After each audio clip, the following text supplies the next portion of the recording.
and welcome back to my channel, or welcome if you're new here. My name is Taylin and I am a first-time mom to what is officially a 1-week-old little boy. In today's video, I want to go over my birth story. A little bit of a backstory on the video you're about to get into. So we were scheduled for an induction on Tuesday, July 28th of 2026. We had to be at the hospital at 6 a.m. I initially went into the induction with the idea that I wanted to vlog everything, and then a couple hours into the contractions, they really started hitting, and I completely forgot to vlog the rest of it. So I have the first half of my induction vlogged, and the rest of it I'm gonna fill in with pictures, voiceovers, and probably come back in this format and explain to you guys the rest of my birth story. Without further ado, here is my birth story.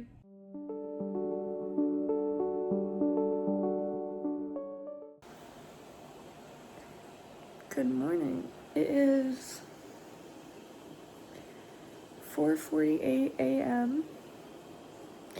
on Tuesday, July 28th. We already have a little bit of a rough start because my plan was to be up around 4:15. Anyways, my plan was to be up around 4:15. None of my alarms went off. Apparently, the alarms that I set didn't have a ringer or something, except for the 4:45 one. Not sure. But let's go get dressed and get ready to have a baby.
Okay, I just got the rest of my last minute stuff packed, so my retainer and then Tyler's glasses and contacts case.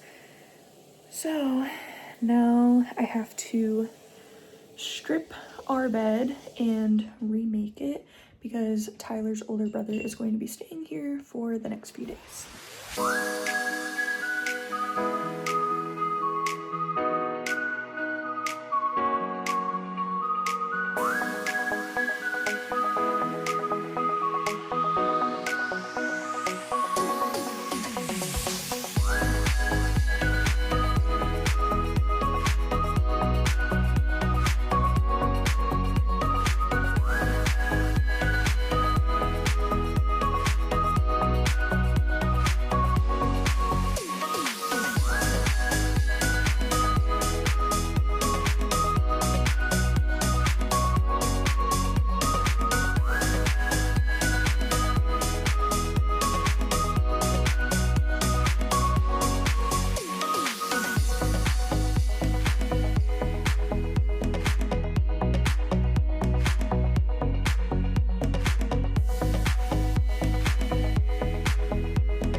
Goose. Now, making my way to the kitchen.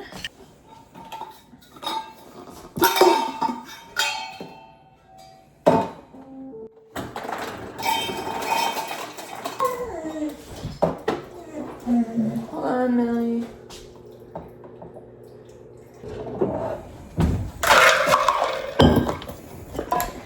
Tyler's water and cup for the next couple days. Mine.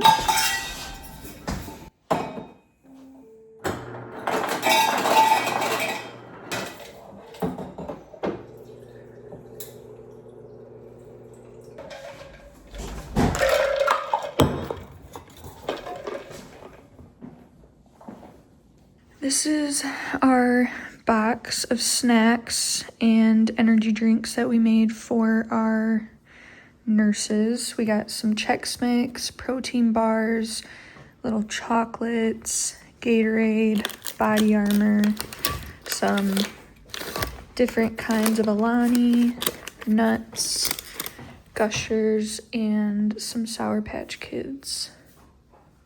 It is 5:15 and we have to give Goose the medicine too.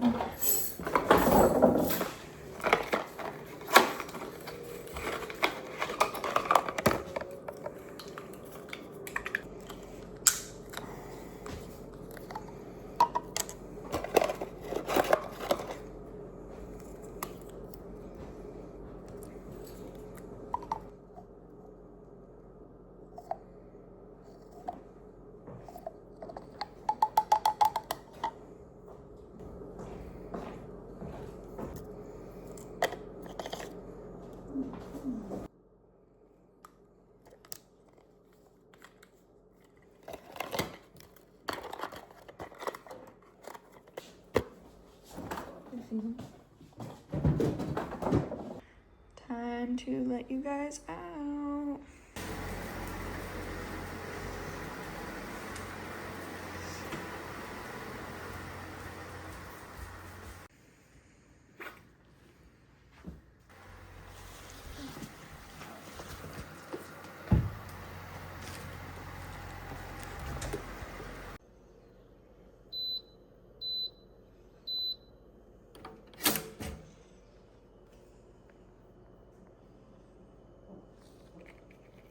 I almost forgot to take my morning meds.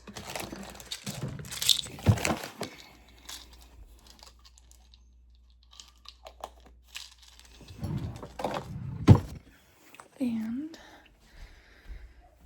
so we got the truck all packed up with all of our bags.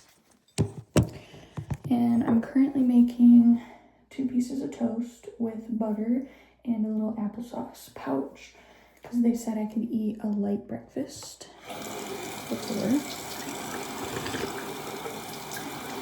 I had to take my meds that way because my water cup is already in the truck. So it is 5:30. I'm gonna eat a piece or 2 of toast with my applesauce pouch, and then we have to be at the hospital at 6.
Okay.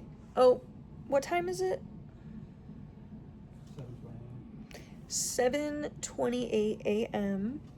We have an IV. We started Pitocin. I forgot what she said we started it at. Just a low dose. I didn't actually hear her. I think it's like the lowest dose that they started at right now. I wonder, let me look. Lowest dose, Pitocin. 30 units, 500 mils. I should probably go get that. Let's take a look. Grab your water too. Depends. Let's see. You're getting 2 mils per hour right now. I'll be right back. Okay. 2 milliliters per hour. Tyler is going to get the snack bag because he forgot it. And your water, just don't forget. 'Cause you might want that. Yeah. I know you think you don't, but you might. But anyways, now... His heart rate is wonderful. 140 to 145. Pretty steady right now. That's good. That means he's just kind of chilling because usually his heart rate is like 155, 160. It jumps up sometimes. Like he's 166 now. Like he'll jump up. Okay, I just woke him up. Yeah, he'll jump up in the 160s, the 170s for a few seconds here and there, and then he goes back down. So Perfect. So now we just hurry up and wait. Okay, a little bit of an update. We are up to 4 milliliters of Pitocin now, and things are still going good. I was just told by my nurse that apparently I have been having small contractions. Had no idea because I didn't know what a contraction felt like, but we are progressing. Okay, what time is it now? it's 8:20. 8:20 a.m. We are up to 6 milliliters of Pitocin now, and we got this little, oh, I can't zoom in. Okay, we got this little monitor now so I can see my contractions.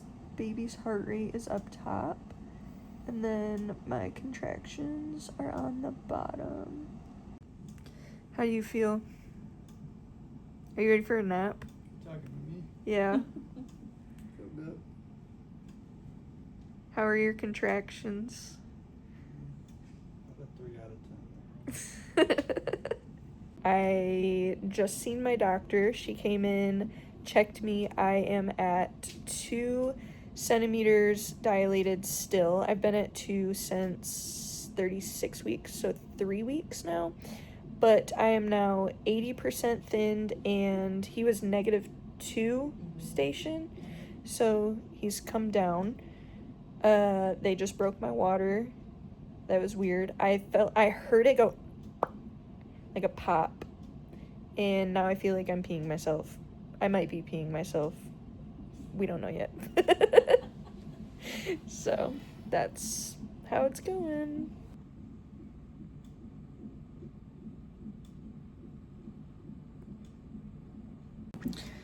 All right, yes, we are definitely, oh yeah, I can't zoom in, I forgot.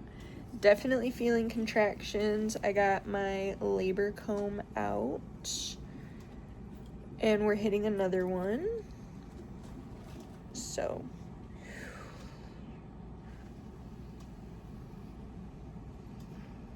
Breathing. still breathing through it. They got me on a ball, so I'm trying to move through it. Yeah. Hello, and welcome to the second half of my birth story. So as you guys saw, I filmed a little bit of the induction process, and then once those contractions started hitting, they were hitting, and I was not thinking about filming. So unfortunately, what you guys just saw was all of the footage that I was able to get from the actual day. So to sum up the portion of the video that you guys just saw, we arrived to the hospital at 6 a.m. They put us into our room, and then they started the IV for fluids as well as the Pitocin to start the induction process. They started me on a low dose of Pitocin, which was 2 milliliters, and then they upped it by 2 every 20 to 30 minutes. And I only reached 10 before they stopped upping it. Basically, throughout the morning, my nurse was checking me. So I entered the hospital at 2 centimeters dilated and 80% thinned. And then after a couple hours of being on Pitocin, my nurse checked me and I was only at 3 centimeters dilated, but I was now at like 90% thinned. So I was getting a little bit discouraged, but she was like, don't worry, you know, like it's fine, because she could tell that I was like a little bit discouraged. And then they kept upping the Pitocin and the contractions really, really ramped up. I remember that my nurse checked me at like 10:30, and she said at that point I was 5 centimeters dilated and I was 100% thinned. So I was just waiting on dilation now because I was fully thinned, but I was 5 centimeters dilated. And then about 20 minutes later, the contractions were just hitting so bad. Like throughout the process, as you guys could see in the beginning of the video, when I was on the labor ball, so they had me start out on the labor ball when the contractions started hitting.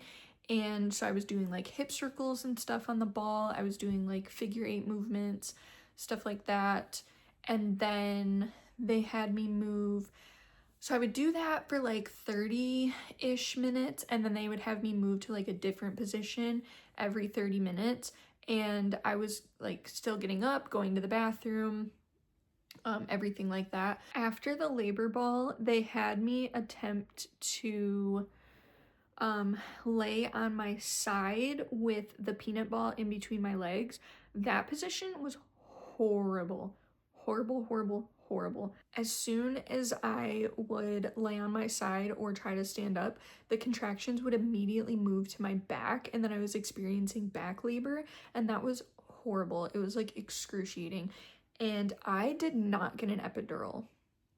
So I went in wanting to do this completely unmedicated, and for the most part, I pretty much did, but I'm going to get into that next. So again, I was 5 centimeters dilated at about 10:30, and then all of a sudden my body started involuntarily pushing. And in between like this, we were trying different labor positions. So like I said, I was on the ball to begin with, and then we did like the peanut ball, and then I had to get up and use the bathroom, and then my nurse wanted me to try the hands and knees. That was not gonna happen. I didn't even make it to my hands and knees because, like I said, as soon as I stood up, everything went to my back, and it was just the most horrible pain ever. And I couldn't even like move or talk through the contractions as I was standing or laying on my side. So I eventually was able to get back in bed, and they put me in like the princess position, which is where the head of the bed is sitting up and you're like sitting, and then the bottom of the bed is kind of like up, and so your knees are like more up, so you're kind of like, it's kind of like squatting in bed a little bit. That position was great because I was able to sit and I was like on my back, and I didn't feel any contractions in my back. Everything was in the front when I was laying on my back. That was actually probably my favorite position to labor in, which was really surprising because originally I wanted a completely natural labor. I wanted to be up and moving around, swaying, you know, getting my husband to do that like counter pressure on my hips and stuff like that. And I don't know if it was the Pitocin or what, but it was just not happening like that. So I did end up laboring on my back for most of it, which was fine because that was the only way I could tolerate the pain. And when I was in this position, my body started involuntarily pushing. So you could see my stomach like push down, and I wasn't doing it. It was literally my body was doing it. It was the most insane thing ever. My nurse noticed it, my doula noticed it, and my nurse was like, okay, I'm gonna check you again, even though I just checked you 20 minutes ago. So that was at 10:30 and I was 5 centimeters. She was like, let me check you again because I can see your body is involuntarily pushing. So I just want to like see where you're at. So she checked me. It was about 11 o'clock now. And at this point, I was at 7 centimeters dilated. Immediately, I was like, okay, I progressed from a 5 to a 7 very, very quickly, but the excruciating amount of pain that I was in, there was no way I was gonna make it to 10 centimeters with no intervention or, pain like therapy or anything like that. I knew I absolutely did not want the epidural, so I did not get the epidural. However, my hospital offers nitrous gas, which is like the laughing gas, and they also offer IV pain medications. So I opted in for the nitrous gas. I asked my nurse for it. She ran and grabbed it. She came back, within like under 2 minutes, and then she had it all hooked up. Honestly, I don't know if the nitrous worked. The only thing that I got from the nitrous was that my hands from fingertip all the way down my arm across my chest to this fingertip were like, the feeling you get when you lose circulation in your leg and your leg like falls asleep. That was the sensation that I felt from fingertip across my chest to my fingertip. I just felt like my hands were tingly, my chest was tingly, my arms were tingly, and my hands locked up like this. And I remember trying to like move my hands, but I really couldn't. It was really hard because they were locked up. So I only hit the nitrous a handful of times.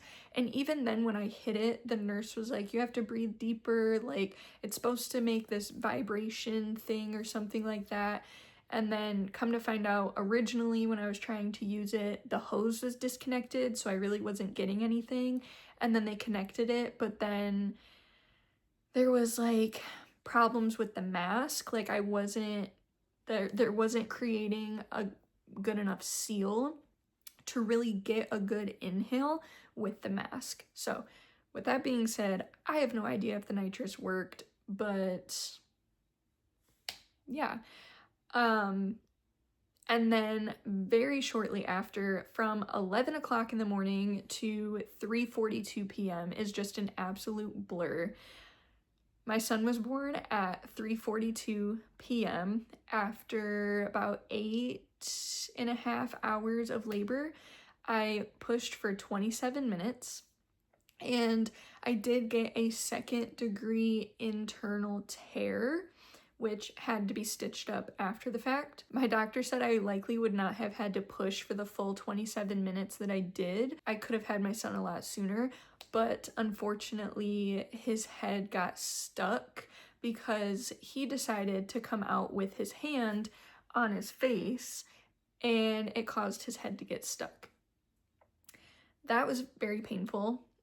I don't recommend that. I don't know exactly how many pushes I did within those 27 minutes, but I just know that I pushed for 27 minutes. Also, I would say overall, the worst part of the entire process was the contractions, and it really was just the contractions between 5 centimeters and 7 centimeters. I really don't remember between 7 centimeters and 10 centimeters, but I do know that because my body was starting to involuntarily push, it wasn't as painful because I started focusing on that pushing and like pressure sensation versus focusing on the contractions. So I was able to kind of like clear my mind and not think about the contractions so much as I was thinking about pushing. And really what I was trying to accomplish was I was trying to get some form of relief. And for me, that form of relief was gonna come after I pushed this kid out.